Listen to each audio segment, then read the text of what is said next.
Channel के सुनने वाले, देखने वाले अपने बंधुओं को नमस्कार।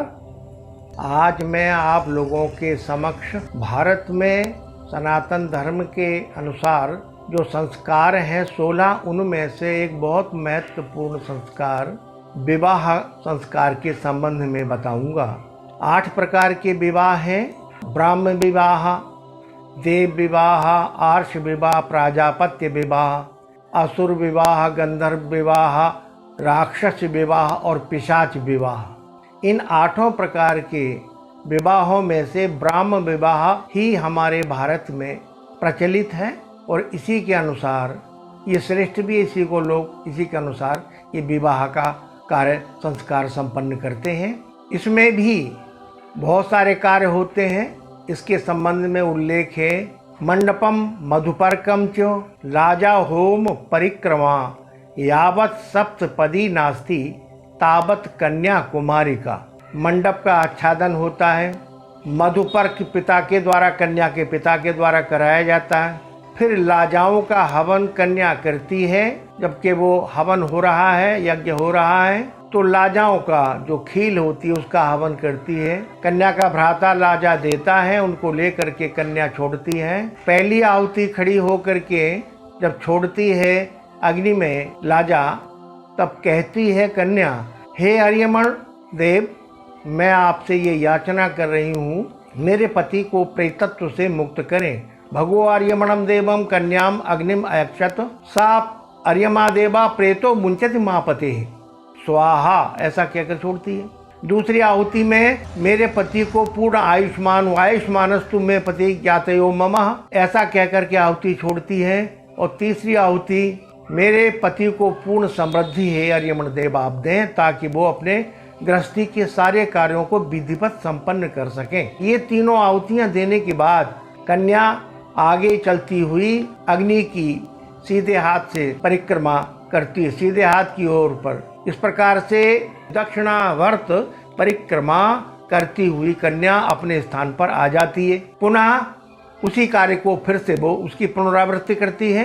पहली आहुति जिसमें कि पति को प्रेतत्व से मुक्ति, दूसरी आहुति जिसको पति को पूर्ण आयुष्मान, और तीसरी आहुति पति को पूर्ण समृद्धि।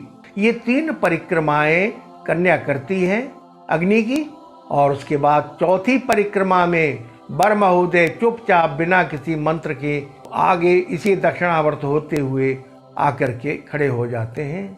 ये कन्या द्वारा 3 परिक्रमा, चुपचाप वर के द्वारा 1 परिक्रमा, 4 ही परिक्रमाओं का उल्लेख ये संस्कार पद्धति में है। जबकि ज़्यादातर लोग 7 परिक्रमाएं करते हैं, उसका उल्लेख नहीं है। लेकिन यहाँ पर ही विवाह संपन्न नहीं माना जाता। यावत सप्तपदी नास्ति तावत कन्या कुमारिका। जब तक 7 पद उसको प्राप्त न हो जाए, 7 वचन पति के द्वारा न मिल जाए, तब तक कुमारी संज्ञा है कन्या की। ऐसा लेख है इस विवाह पद्धति में। कौन कौन से वचन हैं उनको मैं संक्षेप में आपको बताई देता हूँ। पहला वचन है जिसमें कन्या मांगती है वर से, यदि किसी प्रकार की पूजा करें, यज्ञ करें, तो फिर उसमें मुझे रखे साथ में या मेरी सम्मति हो। दूसरा वचन, किसी प्रकार का आप दान लेन देन करें, चाहे वो धन का दान हो, मकान का हो, जमीन का हो, किसी प्रकार की वस्तु का दान हो, किसी को भी हो, उस दान में भी मुझे साथ रखें, मेरी सम्मति हो, मुझको पूरा जानकारी हो। तीसरा वचन जो मांगा है कन्या ने, उसमें कहती है अभी मैं युवा हूँ, फिर प्रौढ़, फिर जरावस्था, बुढ़ापा आएगा, आप तीनों अवस्थाओं में मेरा साथ देंगे, ये वचन मांगती है।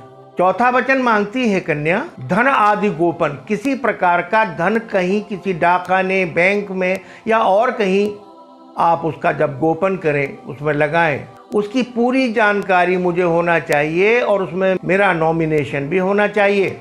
और इसके पश्चात अगला वचन मांगती है वो, किसी प्रकार की कोई खरीदारी आप कर रहे हैं, चाहे मकान है, कोई ज़मीन है, या कोई पशु है, या और कोई संपत्ति है, उसमें मेरी सम्मति ज़रूर होना चाहिए, मुझे जानकारी होना चाहिए, मेरा नॉमिनेशन लेखन भी उसमें होना चाहिए। अगला वचन, 6 ऋतुएं वर्ष में आती हैं, बसंत, ग्रीष्म, वर्षा, शरद, हेमंत और शिशिर।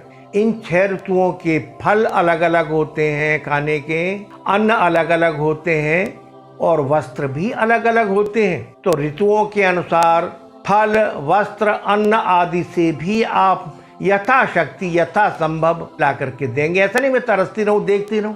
ये वो वचन मांगती है। अगला वचन जो बहुत महत्वपूर्ण है 7वां, उसमें वो मांगती है कि आप और मुझे 2 को छोड़कर किसी तीसरे के सामने, स्त्री पुरुष, मेरी सखियां, अन्य रिश्तेदार और कोई भी, उनके समक्ष आप मेरा उपहास नहीं करेंगे, आप मेरी मजाक नहीं बनाएंगे, आप मुझे कुछ अभद्र अपशब्द नहीं कहेंगे जिससे मेरी मान सम्मान को ठेस पहुँचे।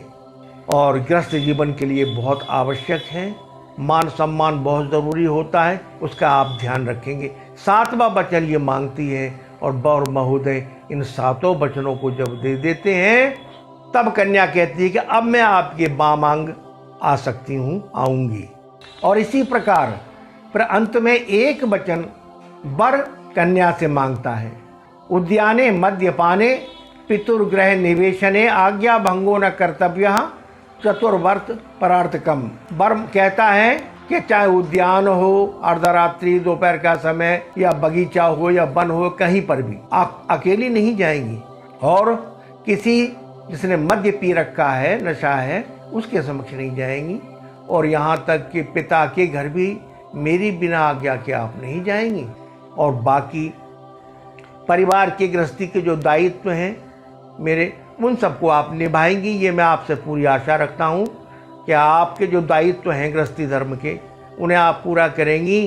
तभी ये गृहस्थी धर्म के 2 पहिए अगर गाड़ी के ठीक चलते रहेंगे, स्मूथली घूमेंगे, तो गृहस्थ जीवन, गृहस्थ की गाड़ी ठीक चलेगी, अन्यथा खराब हो जाएगी। इसका आप ध्यान रखिएगा।